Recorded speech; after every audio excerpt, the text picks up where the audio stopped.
రవీంద్ర భారతిలో ఎస్పీ బాలు విగ్రహ ప్రతిష్టాపనపై వివాదం ఏర్పడింది. విగ్రహం పెట్టడాన్ని తెలంగాణ ఉద్యమకారుడు పృథ్వీరాజ్ వ్యతిరేకిస్తున్నారు. పెడితే గద్దర్ లేదా అందశ్రీ విగ్రహాలు పెట్టాలని డిమాండ్ చేస్తున్నారు.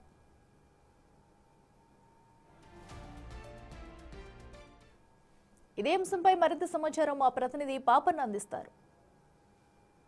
ఎస్పీ బాలసుబ్రహ్మణ్యం గారి విగ్రహాన్ని తెలంగాణ రాష్ట్ర ప్రభుత్వం తరఫున రవీంద్ర భారతిలో ఈ నెల 15వ తారీఖు నాడు ఏర్పాటు చేయడానికి ప్రభుత్వం నిర్ణయించింది. అయితే ఇదే విగ్రహానికి సంబంధించి రవీంద్ర భారతిలో పెట్టాలనా వద్దా అన్న విషయం గురించి తెలంగాణ ఉద్యమకారుల్లో తీవ్రమైన నిరసన కూడా కనిపిస్తుంది.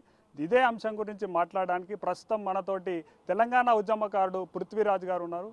అన్న చెప్పండి, అసలు ఎస్పీ బాలసుబ్రహ్మణ్యం విగ్రహం రవీంద్ర భారత్లో పెట్టడం గురించి మీకు అభ్యంతరం ఏంటి? అనేది పెట్టాల్సిన అవసరం లేదు. ఇక్కడ చాలామంది ఈ ప్రాంతంలో పుట్టినటువంటి వాళ్ళు, ఆ కళారంగంలో ఉన్నటువంటి వాళ్ళు చాలామంది ఉన్నారు. పైడి జయరాజ్ ఉన్నాడు, దాదాపు 67 సంవత్సరాలు ఆయన సినిమా రంగానికి తన సర్వీసెస్ ఇచ్చిండు. ఇక్కడ కాదు, నేషనల్ లెవెల్లో ఒక 2 డెకేడ్ దాదాపు 20 సంవత్సరాలు ఆయన నేషనల్గా చాలా పేరు పొందినటువంటి ఆర్టిస్ట్. ఆయన బెంగాల్లో, గుజరాత్లో, నువ్వు ఒక 8-9 భాషలల్లో ఆయన సినిమాలలో నటించిన ఆయన తెలంగాణ ప్రాంతం, సిరిసిల్ల ప్రాంతము. ఆయనది ఎక్కడ లేదే, బొమ్మ ఎక్కడ లేదే. తర్వాత నువ్వు ప్రభాకర్ రెడ్డి, ఇప్పుడు ఇవాళ ఇక్కడ చిత్రపురి కాలనీలో అందరేమో సినిమా ఇండస్ట్రీ చెన్నై నుంచి ఇక్కడికి వచ్చేటప్పుడు ఇక్కడ భూముల జాగాలు ఎన్టీ రామారావు, నాగేశ్వరరావు, రాఘవేందర్ రావు ఇటువంటి వాళ్ళందరికీ స్టూడియోలు పెట్టేటోళ్ళందరికేమో వాళ్ళకు ఎకరాలు ఇస్తే ప్రభాకర్ రెడ్డి ఉల్టా దానం చేసిండు, 10-12 ఎకరాలు దానం చేసిండు. ఆయన బొమ్మ ఎక్కడక్కడ కనబడదు. కత్తుల కాంతారావు ఆయనది కనబడదు. తెలంగాణకు ప్రాణపదం ఏంటంటే జానపదం. ఆ జానపదం సంబంధించినటువంటి చిందు ఎల్లమ్మది ఉన్నదా, విద్యారాములు ఉన్నదా, సుక్క సత్తయ్య గారిది ఉన్నదా, వరంగల్ శంకర్ది ఉన్నదా, దీకొండ సారంగపాణిది ఉన్నదా? అంటే ఈ ప్రాంతంలోని జానపదాలను వెలుగులోకి తీసుకొచ్చినటువంటి గద్దర్ది ఉన్నదా, అందశ్రీది ఉందా, గూడంజనది ఉన్నదా, ముచ్చర్ల సత్యనారాయణ గారిది ఉందా? వీళ్ళందరి మొత్తం విస్మరించి, సరే అది సమైక్య ఆంధ్ర రాష్ట్రంలో పెట్టినప్పుడు వెంకటేశ్వరరావు ఘంటసాల పెట్టిరు, ఓకే వదిలేద్దాం. ఇప్పుడు ఇంతమంది వదిలిపెట్టి ఎస్పీ బాలసుబ్రహ్మణ్యం, ఇంకోటి ఎస్పీ బాలసుబ్రహ్మణ్యం ట్రూత్ అని అపోజ్ చేసేది ఏంటంటే తెలంగాణ రాష్ట్రీయ గీతాన్ని పాడాలని అన్నప్పుడు 2004లో ఆయనే రిజెక్ట్ చేసిండు.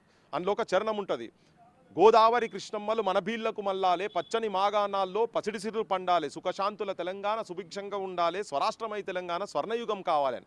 అంటే స్వరాష్ట్రమై తెలంగాణ స్వర్ణయుగం కావాలనేది తీసేసేయమని చెప్పిండు. తీసేస్తా పాడతా అని చెప్పిండు ఆయన. సో అట్లెట్లా తీసేస్తా, నేను తీసాను అందశ్రీ అన్న చెప్పిండు.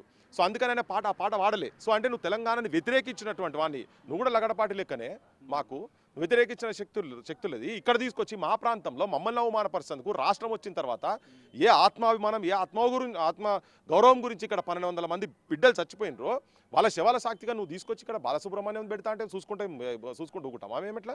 ఇదెక్కడ కథ? ఈ ప్రాంతంలో ఉన్నటువంటి ఇప్పుడు నేను చెప్పినటువంటి కవులై, కళాకారులై నువ్వు ఆంధ్ర ప్రాంతంలో ఎవరైనా పెట్టినవా? ఈ ప్రాంతంలో ముఖ్యమంత్రి ఉన్నటువంటి ఆంధ్రప్రదేశ్ సమైక్య రాష్ట్ర ముఖ్యమంత్రి ఉన్నటువంటి చెన్నారెడ్డి గారికి పెట్టినవా అన్నవాడా? విగ్రహం పెట్టినవా? పివి నరసింహారావు ప్రధానమంత్రి ఎన్ని విగ్రహాలు చెప్పండి. ఇప్పుడు రామారావుది కూడా, ఇక్కడ ఎన్టీ రామారావు కూడా విగ్రహం పెడతా అంటుంది ఇక్కడ మైత్రివనంలో. ఆయన ఎందుకు పెట్టాలి?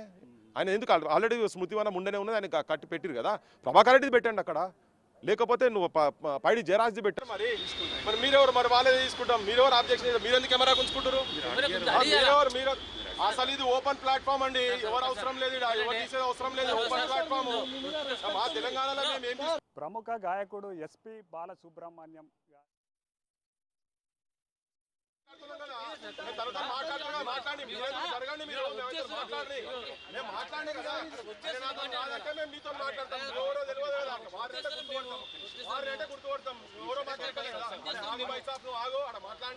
చెప్పండి సార్, చెప్పండి.